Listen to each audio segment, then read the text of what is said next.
ಲಾತೂರ್ನಿಂದ ವಿಶೇಷ ವಿಮಾನದಲ್ಲಿ ಬೀದರ್ ವಾಯುನೆಲೆಗೆ ಆಗಮಿಸಿದಂತಹ ಪ್ರಧಾನಿ ನರೇಂದ್ರ ಮೋದಿ ಅಲ್ಲಿಂದ ಹೆಲಿಕಾಪ್ಟರ್ ಮುಖಾಂತರ ಚಿತ್ರದುರ್ಗದ ಚಳ್ಳಕೆರೆಯಲ್ಲಿ ಇರುವಂತಹ ಡಿಆರ್ಡಿಒ ಕುದೂರ್ ಅಂತ ಹೇಳ್ತಾರೆ ಆ ಕುದೂರಿನ ಡಿಆರ್ಡಿಒಗೆ ಆಗಮಿಸಿದ್ದಾರೆ. ಅಲ್ಲಿಂದ ಮತ್ತೊಂದು ವಿಮಾನದಲ್ಲಿ ಸಮಾವೇಶ ನಡೆಯುವಂತಹ ಸ್ಥಳಕ್ಕೆ ಆಗಮಿಸುತ್ತಾರೆ. ಇನ್ನೇನು ಕೆಲವೇ ಹೊತ್ತಿನಲ್ಲಿ ಅಂತಕ್ಕಂಥ ಮಾಹಿತಿ ನಮಗೆ ಲಭ್ಯವಾಗ್ತಾ ಇತ್ತು. ಈಗ ಚಿತ್ರದುರ್ಗ, ದಾವಣಗೆರೆ ಮತ್ತು ತುಮಕೂರು ಭಾಗದ ಸಾಕಷ್ಟು ಜನ ಬಿಜೆಪಿಯ ಕಾರ್ಯಕರ್ತರು, ನರೇಂದ್ರ ಮೋದಿ ಅವರ ಅಭಿಮಾನಿಗಳು, ಬಿಜೆಪಿಯ ಪರವಾಗಿ ನಿಂತಂಥವರು ಈಗಾಗಲೇ ಸಾಕಷ್ಟು ಸಂಖ್ಯೆಯಲ್ಲಿ ಜನ ಆಗಮಿಸಿದ್ದಾರೆ. ಈಗ ನೀವು ನೋಡ್ತಾ ಇರತಕ್ಕಂಥ ದೃಶ್ಯ ಇದು ಬೀದರ್ನ ವಾಯುನೆಲೆಗೆ ಲಾತೂರ್ನಿಂದ ವಿಶೇಷ ವಿಮಾನದಲ್ಲಿ ಪ್ರಧಾನಿ ನರೇಂದ್ರ ಮೋದಿ ಅವರು ಆಗಮಿಸಿದಂತಹ ಒಂದು ಕ್ಲಿಪ್ಪಿಂಗ್ಸ್ ಅನ್ನು ತೋರಿಸ್ತಾ ಇದ್ದೀವಿ. ಇಲ್ಲಿ ಬಂದು ಇಳಿದ ನಂತರ, ಬೀದರ್ ವಾಯುನೆಲೆಗೆ ಬಂದು ಇಳಿದ ನಂತರ ಇಲ್ಲಿಂದ ಮತ್ತೊಂದು ವಿಶೇಷ ಸೇನಾ ಹೆಲಿಕಾಪ್ಟರ್ನಲ್ಲಿ ಅವರು ಚಿತ್ರದುರ್ಗದ ಡಿಆರ್ಡಿಒಗೆ ಬಂದಿದ್ದಾರೆ. ಈಗಾಗಲೇ ಚಿತ್ರದುರ್ಗದ ಡಿಆರ್ಡಿಒಗೆ ಬಂದಿಳಿದಿದ್ದಾರೆ. ಅಂದರೆ ಮಧ್ಯಾಹ್ನದ ಟೈಮ್ ಆಗಿರೋದ್ರಿಂದ, ಸತತ ಪ್ರಯಾಣವಾಗಿರೋದ್ರಿಂದ ಸ್ವಲ್ಪ ಬ್ರೇಕನ್ನು ತಗೊಳ್ತಾರೆ, ಸ್ವಲ್ಪ ವಿಶ್ರಾಂತಿಯನ್ನು ತಗೊಳ್ತಾರೆ, ಅಥವಾ ಊಟ ತಿಂಡಿ ಸ್ನ್ಯಾಕ್ಸ್ ಆ ಥರ ಏನಾದರೂ ತೆಗೆದುಕೊಳ್ಬೇಕಾಗುತ್ತೆ. ಅದಾದ ನಂತರ ಪ್ರಯಾಣವನ್ನು ಮುಂದುವರಿಸ್ತಾರೆ. ಹಾಗಾಗಿ ಈಗ ಚಳ್ಳಕೆರೆಯಿಂದ ಈ ಸಮಾವೇಶ ನಡೀತಕ್ಕಂಥ ಜಾಗಕ್ಕೆ ಬರೋದಕ್ಕೆ ತುಂಬ ಸಮಯ ಏನು ಬೇಕಾಗಿಲ್ಲ. ಅವರು ಒನ್ಸ್ ಅಲ್ಲಿಂದ ಹೊರಟ್ರೆ ಒಂದು 5-10 ನಿಮಿಷದಲ್ಲಿ ಸಮಾವೇಶ ನಡೆಯುವಂತಹ ಜಾಗವನ್ನು ತಲುಪ್ತಾರೆ. ಆಗಲೇ ನನ್ನ ಕೊಲೀಗ್ ವೀರೇಶ್ ದಾನಿ ಹೇಳ್ತಾ ಇದ್ರು, ಸಮಾವೇಶ ನಡೆಯುವಂತಹ ಮುರುಘ ರಾಜೇಂದ್ರ ಮೈದಾನ ಏನಿದೆ ಅಲ್ಲಿಯೇ ಒಂದು ಪುಟ್ಟದಾದ ಹೆಲಿಪ್ಯಾಡನ್ನು ನಿರ್ಮಾಣ ಮಾಡಿದ್ದಾರೆ. ಆ ಹೆಲಿಪ್ಯಾಡ್ನಲ್ಲೇ ಅವರು ಬಂದು ಲ್ಯಾಂಡ್ ಆಗಬೇಕು.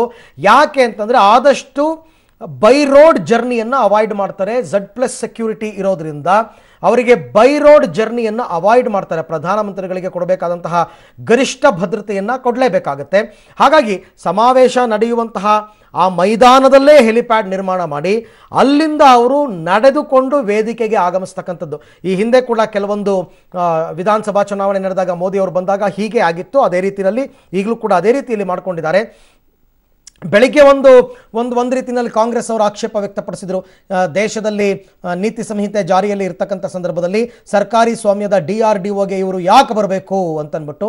ಆದರೆ ಅವರು ಡಿಆರ್ಡಿಒ ಒಳಕ್ಕೇನು ಹೋಗಲ್ಲ, ಕಚೇರಿಯ ಒಳಕ್ಕೇನು ಹೋಗಲ್ಲ, ಬರೀ ಆ ಹೆಲಿಪ್ಯಾಡನ್ನು ಯೂಸ್ ಮಾಡ್ತಾ ಇದ್ದಾರೆ. ಹಾಗಾಗಿ ಇದು ಚುನಾವಣಾ ಆಯೋಗದವರೇ ಸ್ಪಷ್ಟಪಡಿಸಿದ್ದಾರೆ, ನೀತಿ ಸಂಹಿತೆ ಉಲ್ಲಂಘನೆ ಆಗಲ್ಲ. ಜೊತೆಗೆ ಪ್ರಧಾನಿ, ರಾಷ್ಟ್ರಪತಿ ಅಂಥವರು ಬಂದಾಗ Z+ ಸೆಕ್ಯೂರಿಟಿ ಕೊಡಬೇಕಾದ್ರೆ ಈ ಥರ ತೀರ್ಮಾನಗಳನ್ನು ನಾವು ತಗೊಳ್ತೀವಿ. ಮೋದಿ ಅವರೇ ಡಿಆರ್ಡಿಒಗೆ ನಾನು ಹೋಗಿ ಇಳಿಬೇಕು ಅಂತ ಏನು ಹೇಳಿರಲ್ಲ. ಅವರ ರೂಟ್ ಮ್ಯಾಪನ್ನು ರೆಡಿ ಮಾಡ್ತಕ್ಕಂಥ ಒಂದು ಟೀಮೇ ಬೇರೆ ಇರುತ್ತೆ. ಆ ರೂಟ್ ಮ್ಯಾಪನ್ನು ಅವರು ರೆಡಿ ಮಾಡಿರ್ತಾರೆ. ಮೋದಿ ಅವರು ಬಂದು ಕೂತ್ಕೊಳ್ಳೋದಷ್ಟೇ ಅವ್ರ ಕೆಲಸ, ಕರ್ಕೊಂಡು ಹೋಗೋದು ಕರ್ಕೊಂಡು ಬರೋದು ಎಲ್ಲ ಬೇರೆಯವ್ರು ನೋಡ್ಕೊಂಡಿರ್ತಾರೆ. ಹಾಗಾಗಿ ಆ ವಿಚಾರ ಅಲ್ಲಿಗೆ ಮುಗೀತು.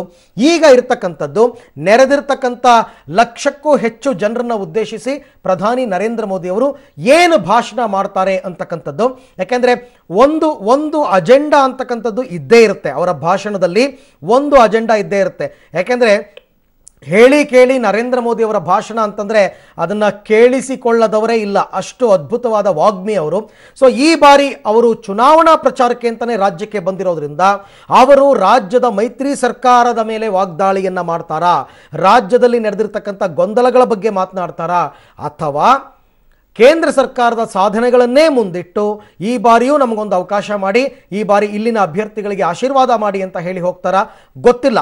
ಆದರೆ ಚಿತ್ರದುರ್ಗದಿಂದ ಸ್ಪರ್ಧೆ ಮಾಡಿರ್ತಕ್ಕಂಥ ಸಿ ನಾರಾಯಣಸ್ವಾಮಿ, ದಾವಣಗೆರೆಯಿಂದ ಸ್ಪರ್ಧೆ ಮಾಡಿರ್ತಕ್ಕಂಥ GM ಸಿದ್ದೇಶ್ವರ್, ತುಮಕೂರಿನಿಂದ ಸ್ಪರ್ಧೆ ಮಾಡಿರ್ತಕ್ಕಂಥ GS ಬಸವರಾಜು, ಮೂವರು ಕೂಡ ಬಿಜೆಪಿ ಅಭ್ಯರ್ಥಿಗಳು.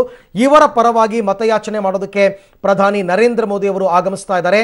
ಇಲ್ಲಿ ಚಿತ್ರದುರ್ಗದಲ್ಲಿ ಸಮಾವೇಶ ಮಾಡಿದ ಬಳಿಕ ಸಂಜೆ ಸಾಂಸ್ಕೃತಿಕ ನಗರಿ ಮೈಸೂರಿನಲ್ಲಿ ಮತ್ತೊಂದು ಬೃಹತ್ ಸಮಾವೇಶವನ್ನು ಉದ್ದೇಶಿಸಿ ಪ್ರಧಾನಿಗಳು ಭಾಷಣ ಮಾಡಲಿದ್ದಾರೆ.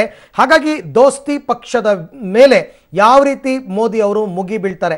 ಈ ಹಿಂದೆ ಎಲ್ಲ ಬಂದಂತಹ ಸಂದರ್ಭದಲ್ಲಿ ನೇರವಾದ ಆರೋಪ ಮಾಡಿದರು, ರಾಜ್ಯ ಸರ್ಕಾರದಲ್ಲಿ ಇರತಕ್ಕಂಥದ್ದು 10% ಕಮಿಷನ್ ಸರ್ಕಾರ, 20% ಕಮಿಷನ್ ಸರ್ಕಾರ ಅಂತ ಹೇಳಿ ಹೋಗಿದ್ರು. ಭಾರಿ ಸಂಚಲನವನ್ನು ಮೂಡಿಸಿತ್ತು. ಸೊ ಈ ಸರ್ತಿ ಅವರ ಅಜೆಂಡಾ ಏನು ಅಂತಕ್ಕಂಥದ್ದನ್ನ ಅವರ ಭಾಷಣದಿಂದಲೇ ನಾವು ತಿಳ್ಕೊಳ್ಬೇಕಾಗಿದೆ.